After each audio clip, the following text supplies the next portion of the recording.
민수기 21장 10절에서 20절 말씀 오늘 함께 나눌 말씀입니다. 읽어드립니다. 이스라엘 자손이 그곳을 떠나 오봇에 진을 쳤고 오봇을 떠나 모압 앞쪽 해돋는 쪽 광야 이에 아바림에 진을 쳤고 거기를 떠나 세렛 골짜기에 진을 쳤고 거기를 떠나 아모리인의 영토에서 흘러나와서 광야에 이른 아르논 강 건너편에 진을 쳤으니 아르논은 모압과 아모리 사이에서 모압의 경계가 된 곳이라.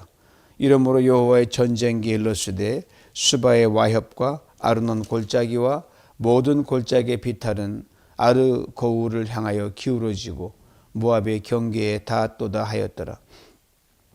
거기서 부엘에 이르니 부엘은 여호와께서 모세에게 명령하시기를 백성을 모으라 내가 그들에게 물을 주리라 하시던 운물이라. 그때 이스라엘이 노래하여 이르되 운물물아 솟아나라 너희는 그것을 노래하라.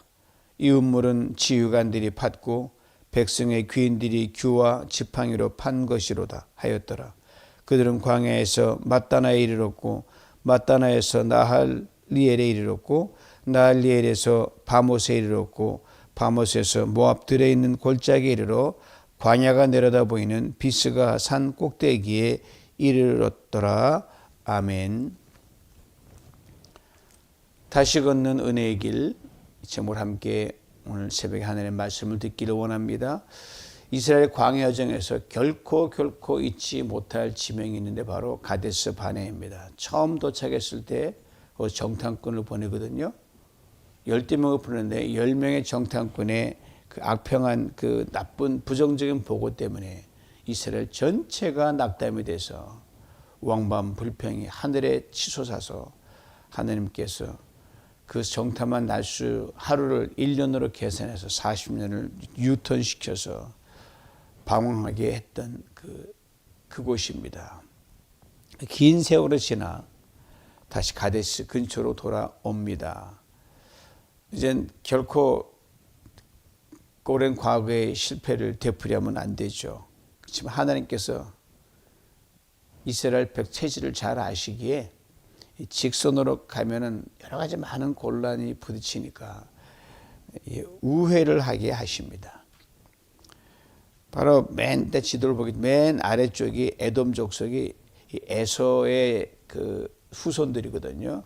거기를 지나치지 말게 하지. 왜? 가다가 싸우지 말라. 형제들과 싸우지 말라 해서 그 길을 빙 돌아서 우회를 시킵니다.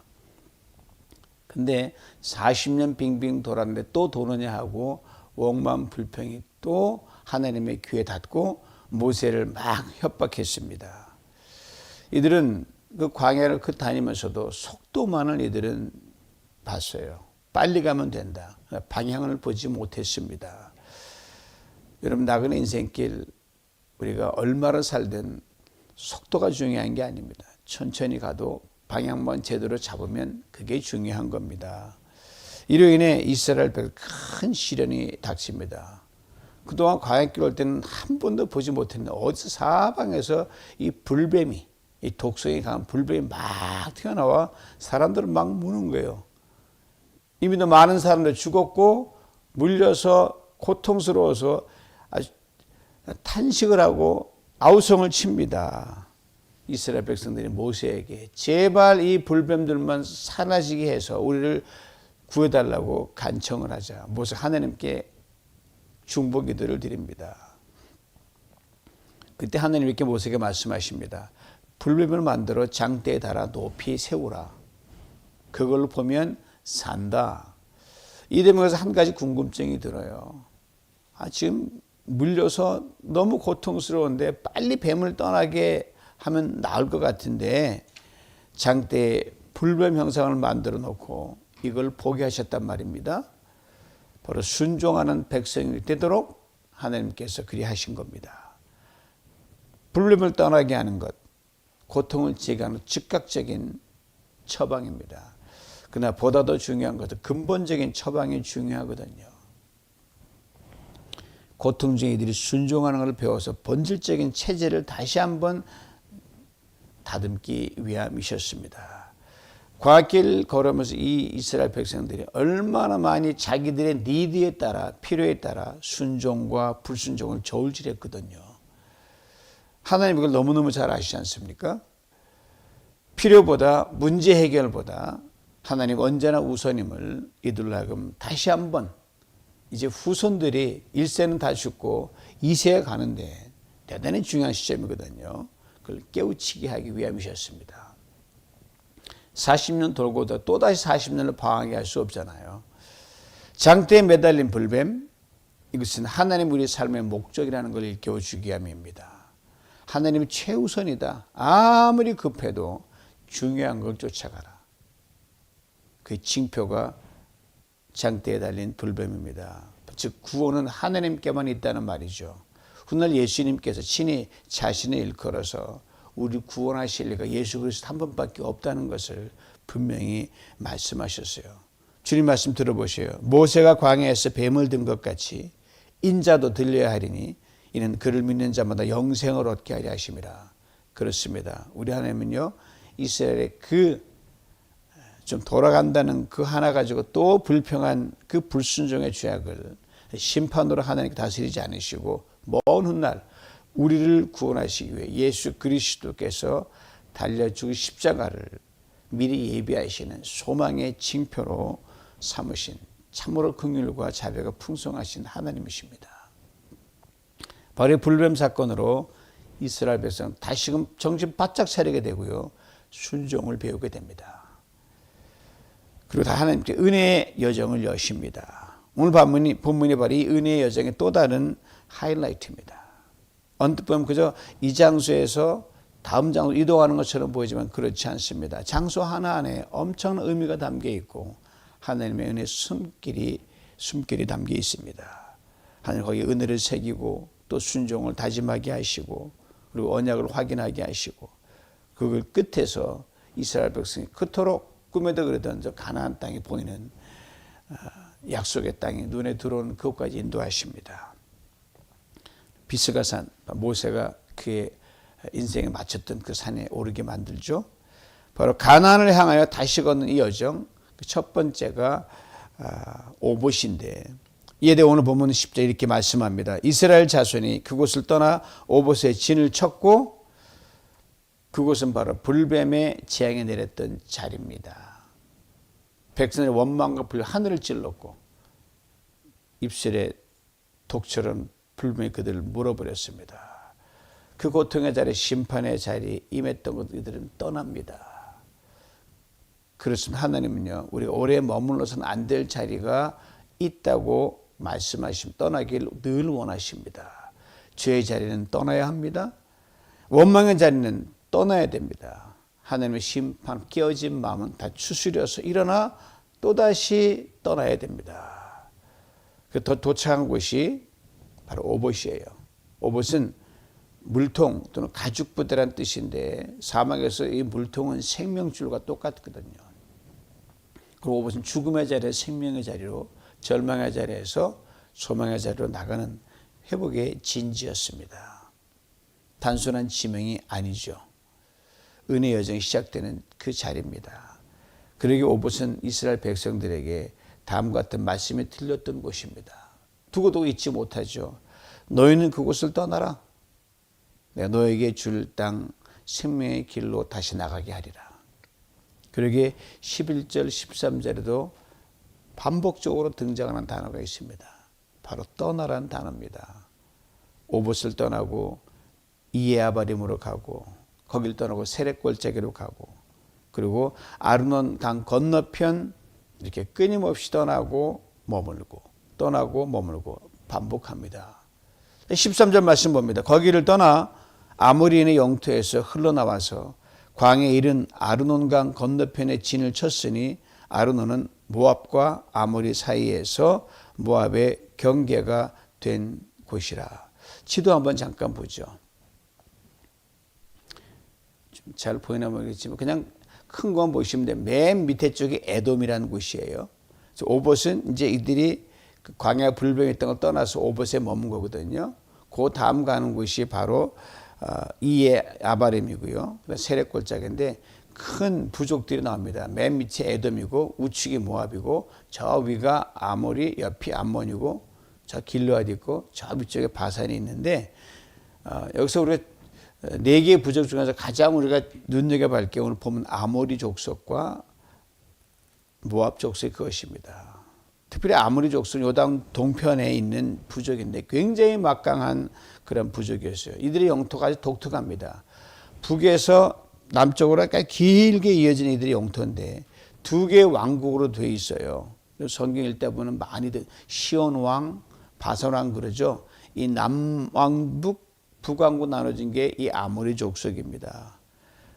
그리고 북쪽에 바산 왕조, 아래쪽에 시온 왕인데 바로 이 남쪽에 그 경계 지점이 아르논 강인데 바로 모압 족속과 나누어지는 그 강이 아르논 강입니다. 지금 이스라엘 백성들이 세렛 골짜기를 거쳐서 그 다음 진을 친 것이 아르논강 건너편이라고 오늘 본문은 이야기합니다. 바로 아래쪽에 남왕국 시온 왕국의 접경지대죠. 근데 아르논강 건너편이 어느 지역이냐 하면요. 하나님이 절묘한 그 지대를 했어요. 여기는 모압 땅도 아니고요. 그 다음에 아모리 땅도 아닙니다. 둘 사이에 중간지대인 중립지대에 하나님이 딱 진을 치게 하셨어요. 일단 이들이 굉장히 강한 부족이니까 자칫하면 침공을 당하거든요. 그래서 중립지대 진을 치게 한 절묘한 자리가 바로 아르논강 건너편에 있는 광야 공터입니다. 전략적 요충지로 하나님이 삼으셨습니다.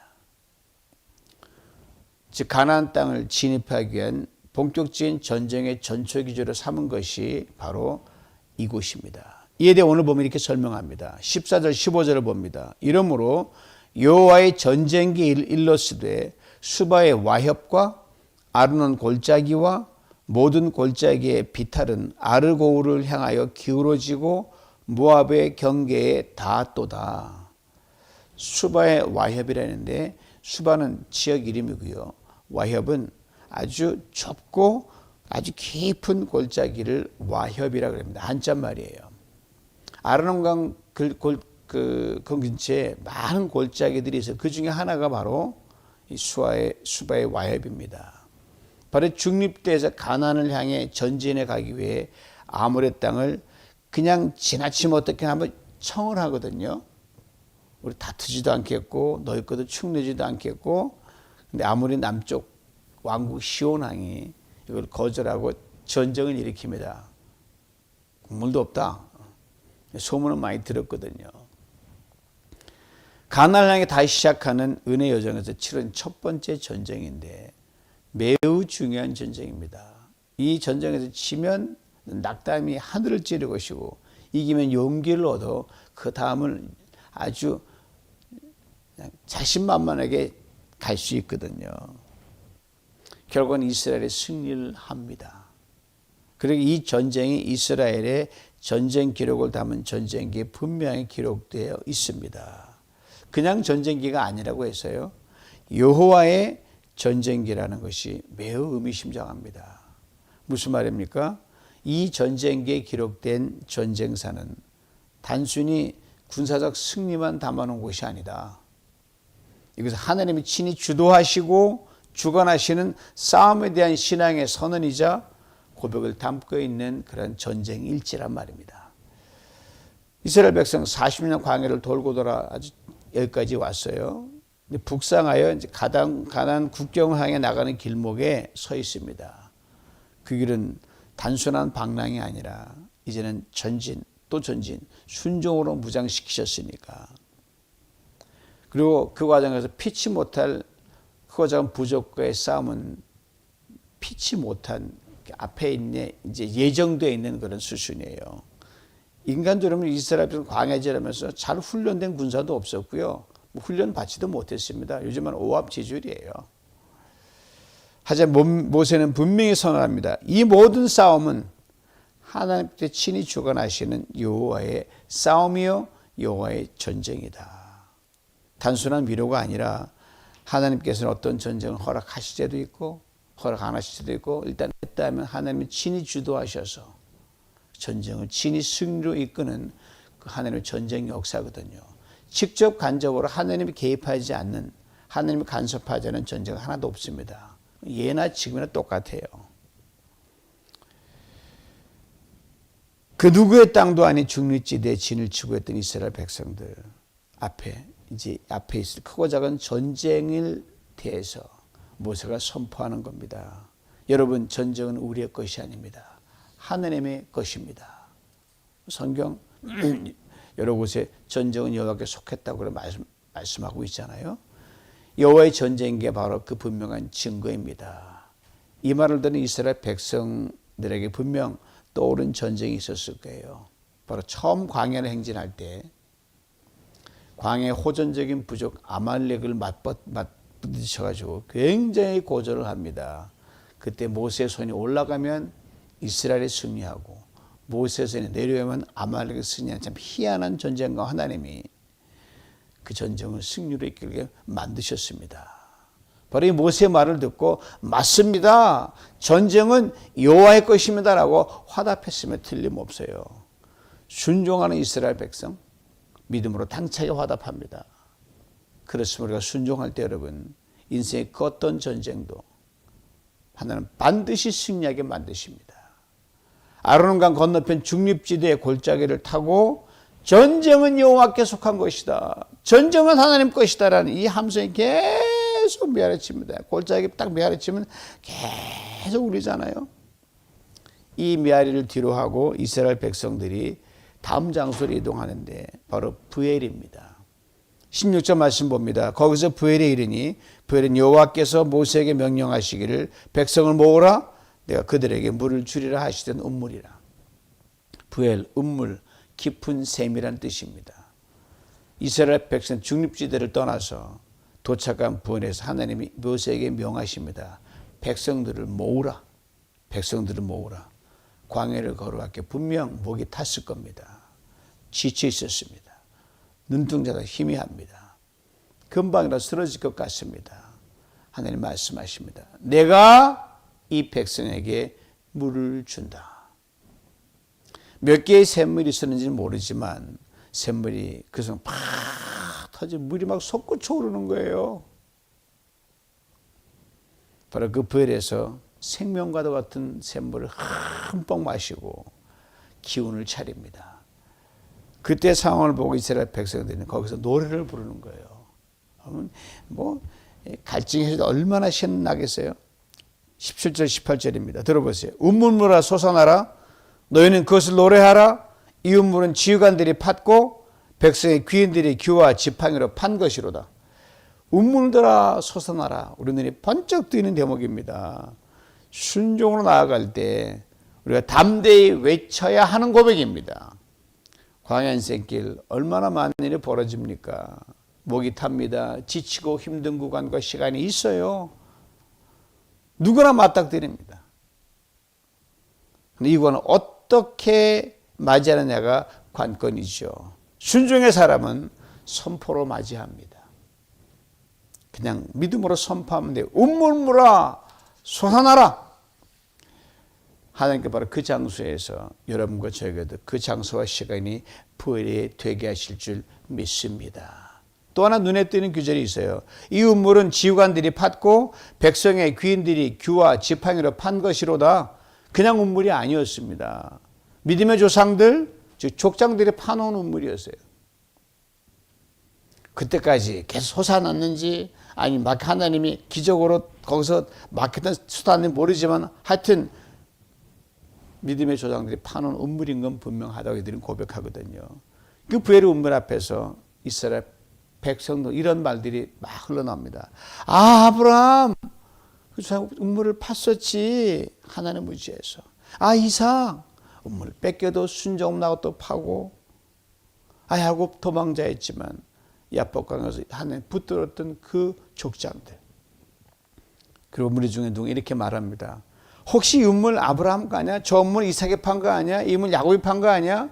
그죠? 맞아 그런 것 같아. 막 화답하는 거예요. 운물 하나를 보면서 그들은 조상들의 발자취를 떠올립니다.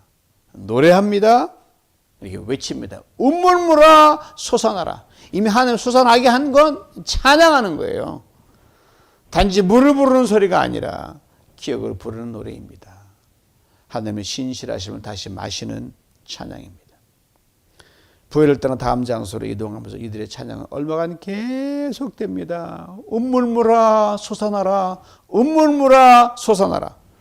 그리고 맛다나에 도착을 합니다. 그럼 맛다나를 떠나 나할리엘에 도착하고요. 나할리엘을 떠나 다시 바못으로 갑니다. 바못에서 모압 골짜기로 그리고 비스가 산 꼭대기에 도착합니다. 산 꼭대기 하니까 그 많은 얼마큼 갔냐. 비스가 산 가보니까 위는 굉장히 넓은 평지예요. 가파르지도 않아요. 맨 정상 평지에 있고 좀 구분응선 다 모일 수 있는 굉장히 넓은 곳이에요. 꼭대기에는 바람이 불어요. 광해 먼지가 확 날아가고요. 지금까지 걸은 눈물의 발자취가 싹 사라집니다. 그리고 저 멀리 꿈에도 그리워했던 가나안 땅의 눈이 확 들어오는 그날따라 날씨가 분명히 맑았음에 틀림없어요. 사랑하는 성도 여러분, 우리는 광야 인생길 어디쯤 지금 서 있습니까? 오봇입니까? 이에 아바림입니까? 세렛 골짜기입니까? 아르논강 건너편 중립지대입니까? 부엘 아니 다른 어느 곳입니까? 어느 곳이든 순종의 사람으로 설 수 있기를 간절히 원합니다. 그러될 때 그것이 어디든 인생의 모든 갈증을 풀어주는 운물들이 솟아나게 하실 줄 믿습니다. 그것이 어디든 인생의 크고 작은 싸움과 갈등과 문제, 한계사항을 넉넉히 돌파해 나가게 하실 줄 믿습니다. 그리고 반드시 가나안이 내려다 보이는 피스가 산 꼭대기로 우리를 들어 올려서 그 다음 한 예비하신 축복을 바라보게 하시고 누리게 하실 줄 분명히 믿습니다.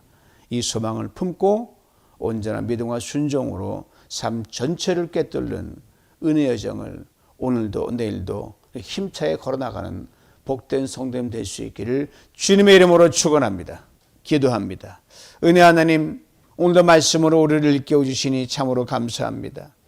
우리 인생의 수많은 깊고 좁은 골짜기 속에서 때론 낮아지고 때론 길이 막힌 듯 했지만 그 골짜기마다 주께서 앞서 행하시며 길을 열어주셨음을 감사합니다. 주님, 지금 우리가 지나고 있는 좁고 깊은 골짜기 속에서도 두려움 대신 믿음을, 절망 대신 소망을 품게 하여 주옵소서. 인간의 계산과 셈법을 내려놓고 하나님의 뜻을 따라 걷게 하여 주옵소서. 다윗처럼 믿음으로 싸우게 하시고 하나님의 이름을 의지하여 넉넉히 승리하게 하여 주옵소서. 우리의 싸움은 하나님께 속한 싸움을 믿습니다. 우리의 걸음마다 주님의 인도하심을 늘 경험하게 하여 주옵소서. 광야의 음물처럼 막막한 자리마다 생명의 선물 터지게 하시고 우리가 지친 자리마다 은혜로 채우시는 하나님을 노래하게 하여 주옵소서. 주님 말씀 붙들고 일어섭니다. 오늘 주님과 동행하며 작은 순종으로 큰 믿음을 살아내는 이 복된 하루가 되게 하여 주옵소서. 주 예수 그리스도의 이름으로 기도하옵나이다. 아멘.